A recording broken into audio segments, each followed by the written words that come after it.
le président de la fédération, comme le dit Ella Vagba, il ne va même pas au stade. Quel jour ils n'ont pris en photo avec un joueur en train de récompenser le meilleur joueur du match ou bien, comme on appelle, donner un trophée à un arbitre? Jamais. Donc lui-même qui ne va pas là, pourquoi nous on va partir? C'est ce que les gens disent quand on leur demande. Chercher des sponsors aussi pour le football féminin? Oui, mais on cherche des sponsors, il faut qu'il y ait une attractivité. C'est ce que je vous disais. D'accord. On est en train d'essayer de créer l'attractivité. Mais on ne peut pas dire on vend quelque chose qui au jeu de l'annonceur n'a pas de valeur. Si on crée aujourd'hui de la valeur avec ce travail-là, avec ce qu'on est en train de faire, avec, je dirais, on habille la mariée, ce qu'on est en train de faire maintenant, de la meilleure des façons possibles, peut-être qu'on aura un époux qui va mettre les moyens pour payer la dot. Évidemment que le football local féminin, si le football local féminin est une priorité, le football local masculin doit l'être aussi. Et le problème des stades vides est un énorme problème. Ça, c'est certain. Tu ne peux pas aspirer à négocier des contrats satisfaisants si tes stades sont vides. Mais il faut se réconcilier d'abord dans le discours qu'ils ont là. Que les gens qui sont à la fédération ont, qu'ils se réconcilient d'abord avec le public.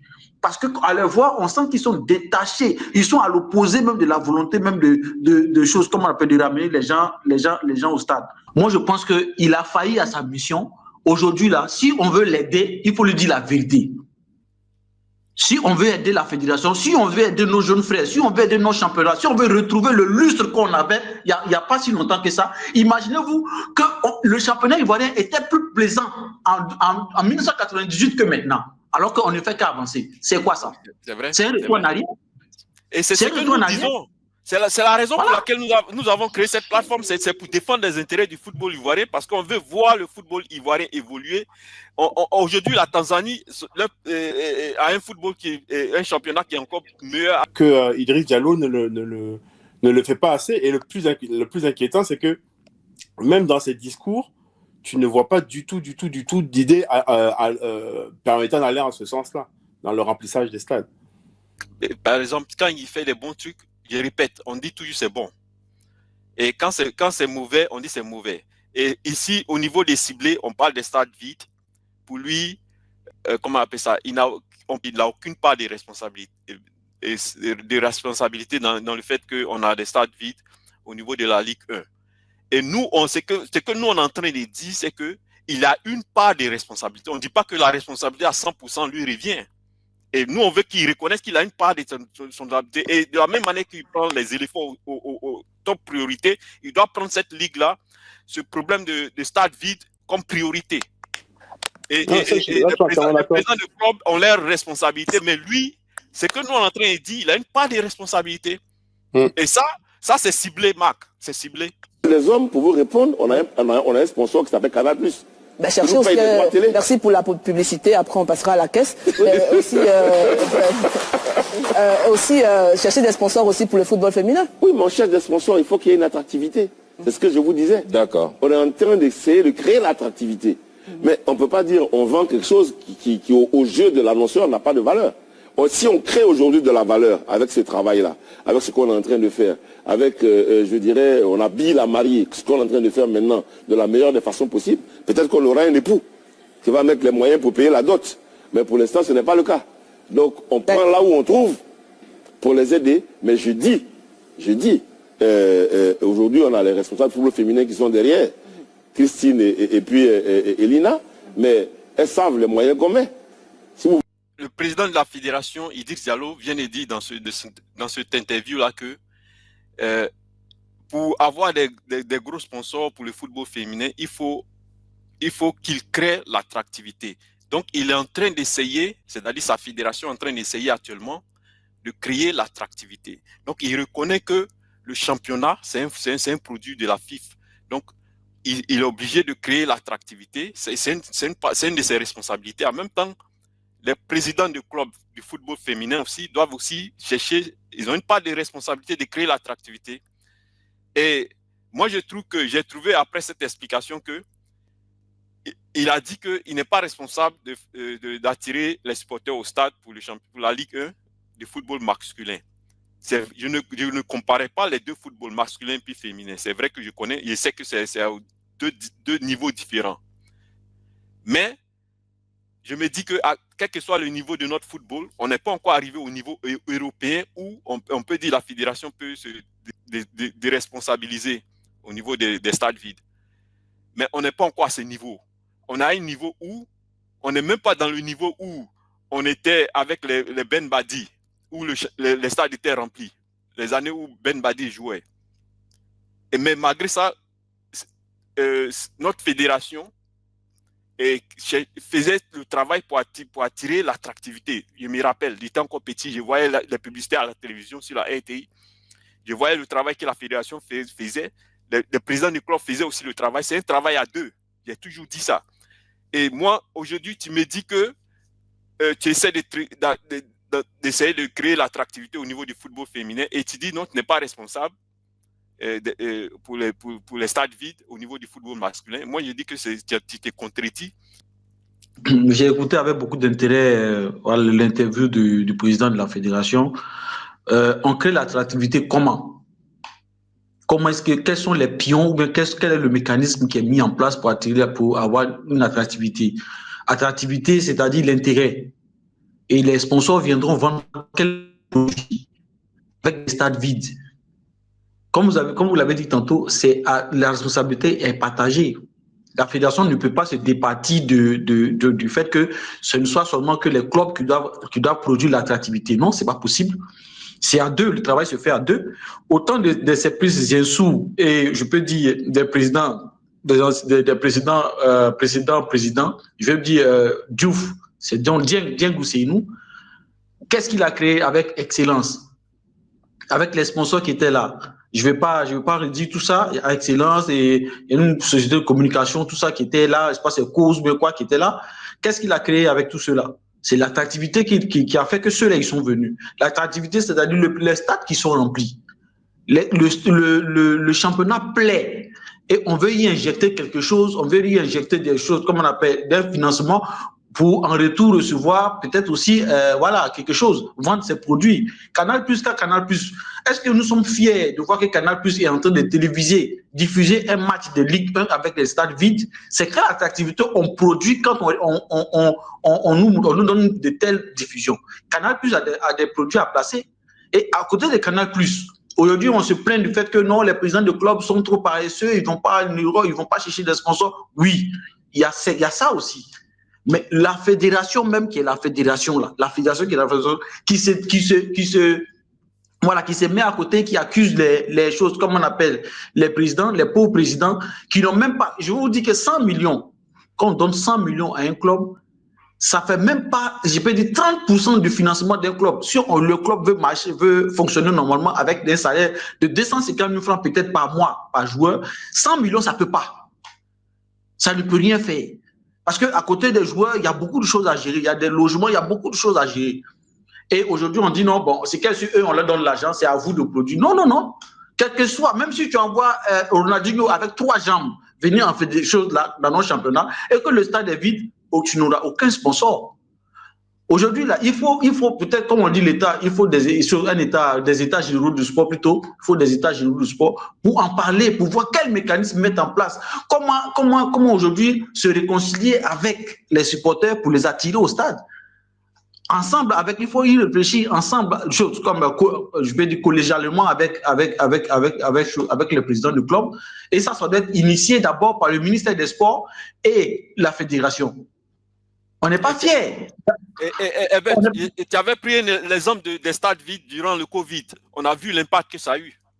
Oh oui, on a vu même en Europe. On voyait ce qui s'est passé. Même quand il y a la Ligue des Champions ou bien il y a c'était pas intéressant. Moi, je préférais, beaucoup comme moi, préférais aller regarder des films que de regarder un match où il n'y a pas de choses, comme on appelle, de supporters. Ça n'a pas la même saveur, ça n'a pas la chose, comme on appelle, le même éclat, ça n'a pas chose, comme on appelle, la même résonance du côté des sponsors. À un certain moment donné, quand on parlait de chose, comme on appelle l'autre là, l'ex-président qui était là, Jacques Anouma, on avait combien de sponsors? Le championnat, bien que le pays était en partition, mais le championnat était très intéressant. Aujourd'hui, quelqu'un pouvait se mettre là pour vous citer l'intimité Moussa, Bakayoko. On pouvait citer des joueurs du stade de l'Africa. Quand ils s'affrontent, c'était plaisant Aujourd'hui, on connaît quel est le meilleur buteur du championnat ivoirien. Qui connaît son nom? Quel est le meilleur passeur du championnat ivoirien? Qui connaît son nom? Personne. Voilà, donc comme on dit, l'attractivité, c'est ça. C'est faire un produit, il faut donner quelque chose qui va donner l'envie comment on appelle, aux sponsors de venir investir. Et quand ils investissent, on se plaint. On dit non, la fédération ne donne pas assez de moyens. Oui, mais quand ces sponsors viendront, ils viendront avec de l'argent.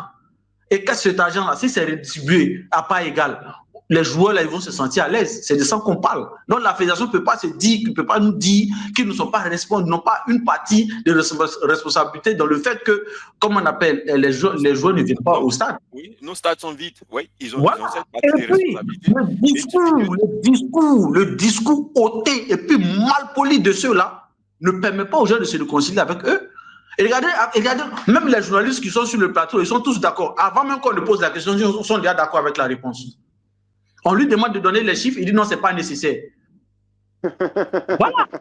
Donc, mais si vous regardez toute l'émission, ceux qui ont regardé toute l'émission, toute l'interview, ils vont remarquer que c'était l'éloge de Idriss Diallo. Ils ont commencé avec en faisant son éloge. Au début, d'abord, ils ont produit un élément où on présentait tout ce qu'il avait fait de bien, comme si c'était une campagne électorale, ça avait déjà commencé. Oui, c'est ça. On est venu pour lui demander de nous faire les comptes de sa gestion. Et non, de venir faire de ses éloges. Le monsieur, il est bien taillé, il est mis même en grand, c'est lui-même que, en fait, on a l'impression que c'est lui qui reçoit les journalistes, en fait. C'est pas comme ça. Mais quel est le bilan? Moi, je trouve que c'est normal puisqu'il a dit durant cette interview-là qu'il est en partenariat avec la RTI. La fédération est en partenariat. Donc c'est normal qu'ils font son éloge, mais voilà pourquoi il dit que nous, on est différents. On est différents. On a créé cette plateforme pour pouvoir dire la vérité. Quand il y a quelque chose qui ne va pas, il faut qu'on puisse le dire. Il ne faut pas que la RTI se trouve, comment on appelle ça, dans une position où elle ne peut pas dire la vérité. Donc, c'est la différence entre nous et puis les médias traditionnels. J'ai toujours dit ça. Voilà, à l'instant de... Quand c'est bon, on dit c'est bon. Quand c'est pas bon, il faut qu'on ait le courage de dire que c'est pas bon.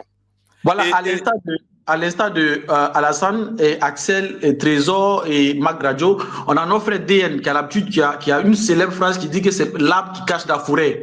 Voilà, il ne faut pas se voiler la face. Oui, on a remporté ce trophée-là par la hargne, par le courage et par chose comme on appelle. En fait, cette victoire-là, c'est une victoire d'esprit et de mental. Ça n'a rien à voir avec le discours qu'il y avait dans choses comme on appelle, à huis clos qu'il avait avec les joueurs. Et il n'est jamais vu. Même vous allez voir, le président de la Fédération marocaine de football n'ira jamais disputer la CAN qu'il organise sur lui en disant qu'il va faire chose, comme il va participer. Il n'est pas responsable de gagner la CAN au Maroc. Voilà, tu appelles tes soldats, tes joueurs, tes commandos, mais tu leur donnes une seule balle pour aller en mission, en leur disant, allez-y participer, c'est juste arriver en quart de finale, demi-finale. C'est quoi ça? Et c'est ça que Alassane ne croit pas à ça. Moi, ça me surprend à Alassane. Alassane ne croit pas à cette phrase-là, mais je pense qu'à un certain moment, Alassane, tu dois essayer d'aller voir sur les réseaux pour confirmer, parce que quand tu ne fais que répéter, toi, tu n'es pas sûr qu'il a vraiment dit ça. Ça te rend un peu ridicule par rapport aux yeux de ceux qui nous suivent, parce que c'est sur les réseaux. Ce n'est pas une vidéo qui a été cachée. Aujourd'hui, je vais terminer. Aujourd'hui, c'est lui, après l'avoir remporté, même les joueurs n'ont même pas fait 3 jours avec le trophée. Lui, il a carrément fondu le trophée pour faire ça en chaîne, comme on le dit chez nous, en Djoroko, pour se promener avec. Il était dans toutes les casernes, chez tous les chefs de village, dans tous les quartiers, même dans tous les bars. Il était là-bas avec le trophée. Il était fier. Mais est-ce qu'il lui-même, en son âme et conscience, il est fier du discours qu'il a produit avant le début de cette compétition? Voilà quelqu'un qui est défaitiste, quelqu'un c'est un président qui est défaitiste, c'est quelqu'un qui va quelque part aujourd'hui. Clairement, il faut dire, on n'organise pas la CAN chez nous. On imagine le discours qu'il va donner aux joueurs. Allez-y faire mieux allez-y faire une bonne figure à la CAN. C'est comme ça, ce sont ce genre de discours-là. Quand on a tous ceux qui sont autour de lui, qui sont dotés d'une capacité de communication, et son service communication même est, je ne sais pas quoi, si ça existe même, s'il y a un service communication là-bas, je ne sais pas si ça existe. Voilà. Moi, je pense qu'il a failli à sa mission. Aujourd'hui, là, si on veut l'aider, il faut lui dire la vérité. Si on veut aider la fédération, si on veut aider nos jeunes frères, si on veut aider nos championnats, si on veut retrouver le lustre qu'on avait il n'y a pas si longtemps que ça, imaginez-vous que le championnat ivoirien était plus plaisant en 1998 que maintenant, alors qu'on ne fait qu'avancer. C'est quoi ça? C'est vrai. C'est un retour en arrière. Et c'est ce que nous disons. C'est la raison pour laquelle nous avons créé cette plateforme. C'est pour défendre les intérêts du football ivoirien, parce qu'on veut voir le football ivoirien évoluer. Aujourd'hui, la Tanzanie a un football un championnat qui est encore meilleur à notre pays. Nous disons au président de la fédération que le championnat national doit prendre ça au même niveau que les éléphants. C'est-à-dire que de la manière qu'il prend au sérieux aujourd'hui l'équipe nationale, c'est de la même manière qu'il doit prendre au sérieux notre championnat pour développer, pour amener ça au niveau où c'était au minimum à ce que c'était dans les années 90. Il doit rendre. Et je pense que c'est pas un travail qui est difficile à faire, parce qu'on a le Tchèque qui est un exemple. Évidemment que le football local féminin, si le football local féminin est une priorité, le football local masculin doit l'être aussi. Et le problème des stades vides est un énorme problème. Ça, c'est certain. Tu ne peux pas aspirer à négocier des contrats satisfaisants si tes stades sont vides. C'est parce que la Ligue 1 est d'un bon niveau que Canal+ retransmet les matchs de Ligue 1. Ça, c'est à mettre à son crédit. Et c'est là-dessus qu'on peut travailler. Mais c'est certain qu'il est de la responsabilité de la fédération de faire en sorte que les clubs soient obligés de faire entrer des supporters en moyenne. Et ça, j'estime que Idriss Diallo ne le fait pas assez. Et le plus inquiétant, c'est que même dans ses discours, tu ne vois pas du tout d'idées permettant d'aller en ce sens-là, dans le remplissage des stades. Enfin, en tout cas, c'est ça. Donc, moi, je veux bien qu'on critique, mais alors il faut critiquer de manière ciblée et puis dire exactement ce qu'on lui reproche. Mais si c'est uniquement en fait pour lancer des phrases toutes faites, genre Idriss Diallo n'a rien fait, Idriss Diallo n'a aucune vision, bon, ça sert à rien de parler pour parler. Hein. Oui, Marc, quand on faisait les critiques, ça a été vraiment ciblé. Par exemple, quand il fait des bons trucs, je répète, on dit toujours c'est bon. Et quand c'est mauvais, on dit c'est mauvais. Et ici, au niveau des ciblés, on parle des stades vides. Pour lui, comment on appelle ça, il n'a aucune part de responsabilité, dans le fait qu'on a des stades vides au niveau de la Ligue 1. Et nous, ce que nous on est en train de dire, c'est qu'il a une part de responsabilité. On ne dit pas que la responsabilité à 100% lui revient. Et nous, on veut qu'il reconnaisse qu'il a une part de son responsabilité. Et de la même manière qu'il prend les éléphants au top priorité, il doit prendre cette ligue-là, ce problème de stade vide, comme priorité. Et les présidents de club ont leur responsabilité, mais lui, c'est que nous, on est en train de dire, il a une part de responsabilité. Et ça c'est ciblé, Marc. C'est ciblé. Et je pense que c'est là le plus gros problème. C'est que c'est un championnat local, ou plutôt c'est un football local qui est exclusivement tourné vers la formation de jeunes destinés à être vendus. En fait, toutes les structures de foot local sont intégralement destinées à ça. Uniquement, en fait, à une préformation des joueurs et à leur vente systématique. Donc, il n'y a absolument rien de construit qui viserait, en fait, à rendre plus compétitif le championnat national.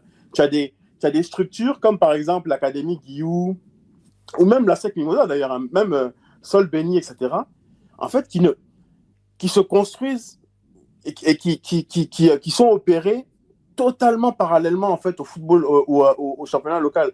Tu as des équipes comme le Stade, par exemple, qui sont capables d'aller participer à des compétitions de centres de formation pendant même les matchs de la Ligue 1. C'est-à-dire, ils se désintéressent totalement, en fait, de la Ligue 1, en fait. Les structures locales ne sont pas du tout tournées vers le championnat. Elles sont tournées uniquement vers leur... Elles sont construites autour de leur centre de formation et leur but, c'est tous les 6 mois de vendre des joueurs. Mon frère Marc. Ça, c'est de la responsabilité de la FIF et donc du président Idriss de modifier cette dynamique-là. Parce qu'il n'y a aucun développement local à espérer dans des circonstances comme ça.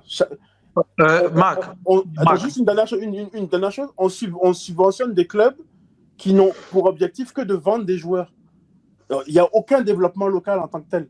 Et ça, c'est la responsabilité de la FIF, ça.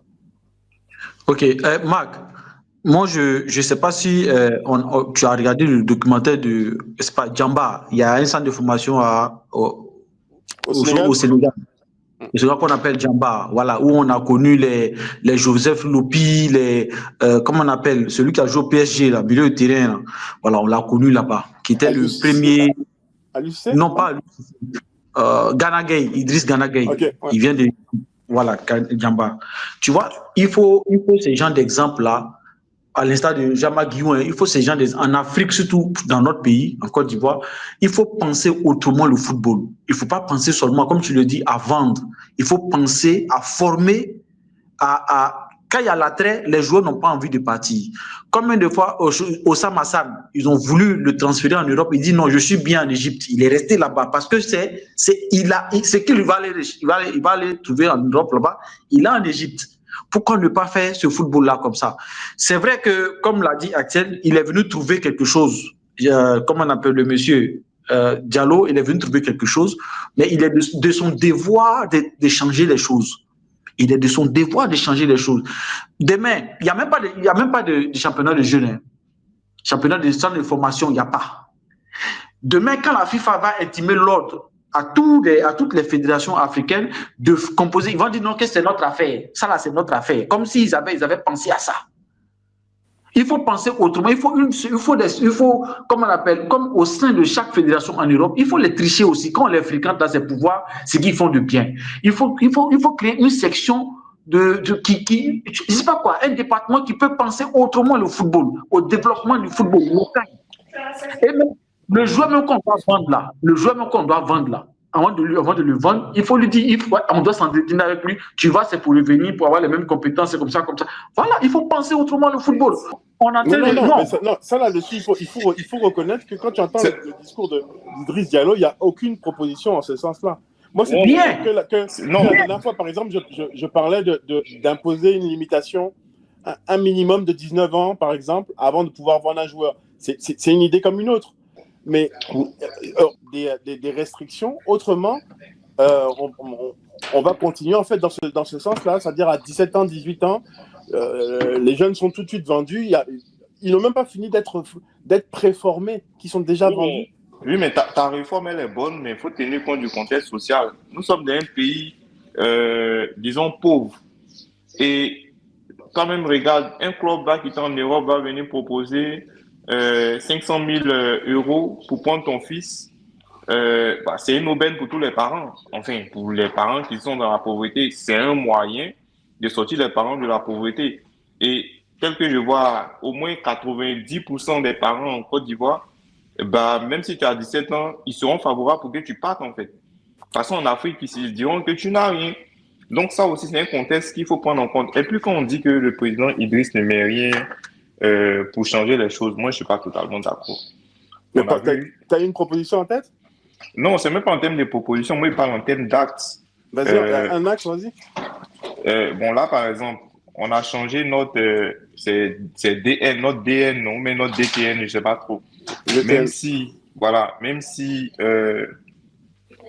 on me dira que oui, il n'a pas d'expérience, il est quitté au Koweït, mais quand même, il a fait de bonnes choses au Koweït.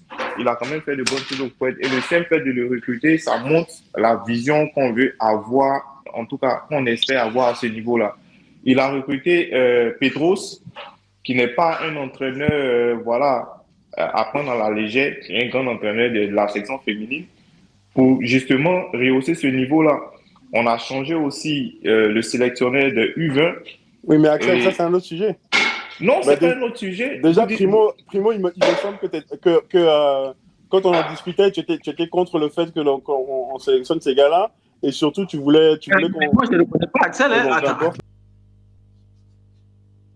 Il faut qu'on parle de la politique de communication qui doit être faite autour de chaque match, autour de la fédération. Aujourd'hui, il y a plusieurs canaux. Il y a TikTok, il y a Facebook, il y a beaucoup de choses. Excuse pour le président, la fédération exploite tous ces canaux-là, exploite également d'autres canaux, je peux dire même des radios de proximité, parler là, avec beaucoup de ferveur, beaucoup de choses, faire des promotions de produits, vendre des gadgets pour que les gens viennent au stade. Donner aussi, comme on appelle, des places gratuites. Ah, celui qui gagne tant, il aura 20 places gratuites, 5 places gratuites, comme ça les gens auront... Mais il faut se réconcilier d'abord dans le discours qu'ils ont là. Que les gens qui sont à la fédération ont, qu'ils se réconcilient d'abord avec le public. Parce qu'à les voir, on sent qu'ils sont détachés. Ils sont à l'opposé même de la volonté même de choses, comme on appelle, de ramener les gens au stade. Le président de la fédération, comme le dit Ella Vagba, il ne va même pas au stade. Quel jour ils n'ont pris en photo avec un joueur en train de récompenser le meilleur joueur du match ou bien, comme on appelle, donner un trophée à un habit? Jamais. Donc, lui-même qui ne va pas là, pourquoi nous, on va partir? C'est ce que les gens disent quand on leur demande. Voilà, donc moi je dis tout simplement qu'il faut apaiser beaucoup de choses, il faut faire un travail de communication, un grand travail de communication. Ça peut se faire seulement en une seule saison. Ça peut se faire en une seule saison. On n'a pas besoin d'attendre ça. Le fait que les stades sont vides, ce n'est pas ta responsabilité. Moi, je vais te dire que c'est ta responsabilité. Et puis, en même temps, je vais dire au président des clubs, c'est leur responsabilité. C'est ce que je suis en train de dire. Et si tu veux ce travail-là, donc ça peut se faire avec le au temps où nous vivons, ça peut se faire. Ça peut se faire. C'est pas un travail qui est sorcier. C'est assez pour lui qui trouve que c'est sorcier.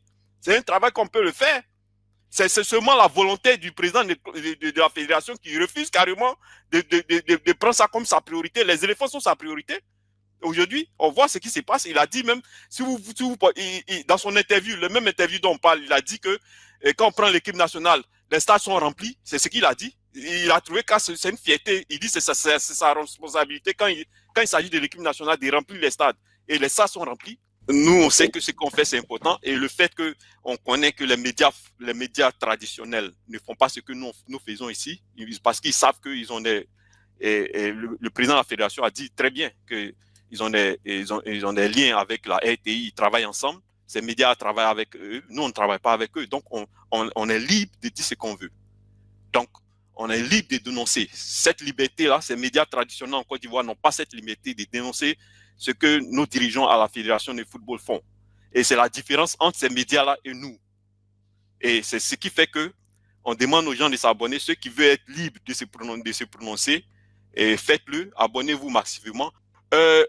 Comme d'habitude, likez, partagez et abonnez-vous. Et on se revoit dans le prochain direct.